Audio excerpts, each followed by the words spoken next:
सरकार बनाम राकेश ने। तो इसकी डिटेल्स बताइए। यस सर, डकैती और हत्या का मामला है जिसमें 3 आरोपी गिरफ्तार हो चुके हैं। एक आरोपी न्यायालय द्वारा प्रोक्लेम्ड ऑफेंडर घोषित किया जा चुका है। एक विधि का उल्लंघन करने वाले बालक के संबंध में किशोर न्याय बोर्ड की विधिवत कार्रवाई की जा रही है। सभी गवाहों की तस्दीक इस संबंध के माध्यम से कराई जाकर सभी के बयान दर्ज किए जा चुके हैं। आरोपी मौजूद है? यस सर, वीसी के जरिए तीनों आरोपी ट्रायल से जुड़े हुए हैं। क्या तीनों आरोपियों के वकील उपस्थित है? Yes sir. क्या आपको चार्जशीट की कॉपी मिल गई है? जी सर, इलेक्ट्रॉनिक माध्यम से मुझे चार्जशीट की कॉपी उपलब्ध करा दी गई है।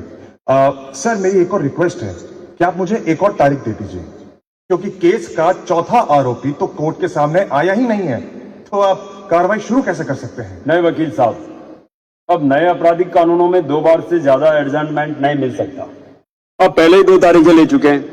और जहां तक चौथे आरोपी का सवाल है, तो मैं आपको बता दूं, नई कानूनी धारा 356 भारतीय नागरिक सुरक्षा संहिता के तहत उसके खिलाफ ट्रायल इन एब्सेंशिया की कार्यवाही शुरू कर दी गई है। आपको ध्यान ही होगा कि हमने चार्ज फ्रेम भी 60 दिनों के अंदर ही किया था। वकील साहब, अब तारीख पे तारीख का जमाना गया। पीपी साहब, चीफ एंड क्रॉस हो चुके हैं। आप दोनों अपनी फाइनल बैच शुरू करें। जज साहब, प्रकरण के सारे गवाह पेश हो चुके हैं।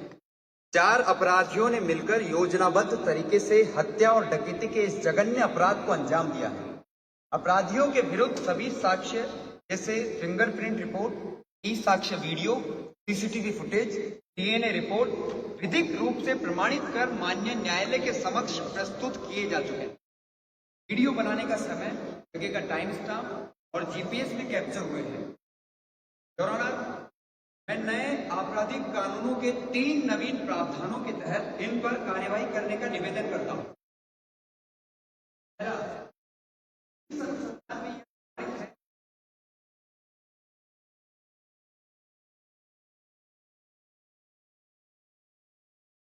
धारा 111 के तहत इन पर कार्यवाही किए जाने का निवेदन करता हूं। दूसरा, इस गिरोह ने अपराध करने के लिए एक बालक को भी नियुक्त किया है, इसलिए भारतीय न्याय संहिता की धारा 95 के तहत भी इन पर कार्यवाही की जाए। तीसरा, इस घटना में एक व्यक्ति की मृत्यु के साथ एक महिला सरिता देवी वेजिटेटिव स्टेट में है, इसलिए भारतीय न्याय संहिता की धारा 117(3) के तहत भी इन पर कार्यवाही की जाए और इन्हें कड़ी से कड़ी सजा दी जाए।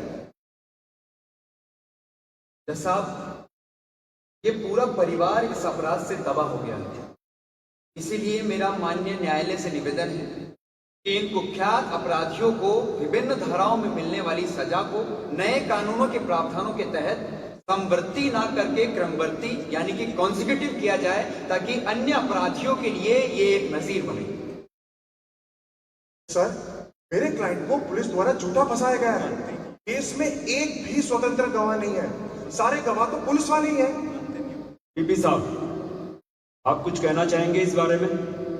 साहब, मेरे काबिल दोस्त शायद नए आपराधिक कानून पढ़कर नहीं आए हैं। सारे सबूत साइंटिफिक है, वह एक्सपर्ट एविडेंस से सपोर्टेड है, इसीलिए इनकी सभी दलीलें बेबुनियाद हैं।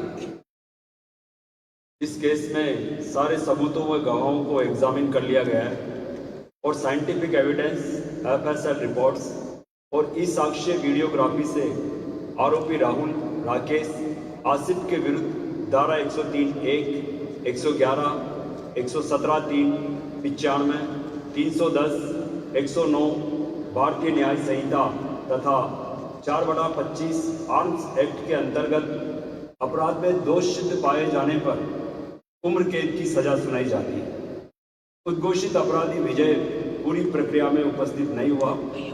नए प्रावधानों के अनुसार आरोपी विजय को भारतीय नागरिक सुरक्षा संहिता की धारा 356 के तहत ट्रायल इन एब्सेंशिया में दोषी करार देते हुए उम्र कैद की सजा सुनाई जाती है। दंड आदेश की कॉपी तुरंत अपलोड की जाए। धारा 107 के अंतर्गत एसएचओ माणक चौक की ओर से अभियुक्त राकेश की संपत्ति की कुर्की के प्रार्थना पत्र को निस्तारित करते हुए कुर्की आदेश जारी किए जाते हैं। आगे अपील करेंगे।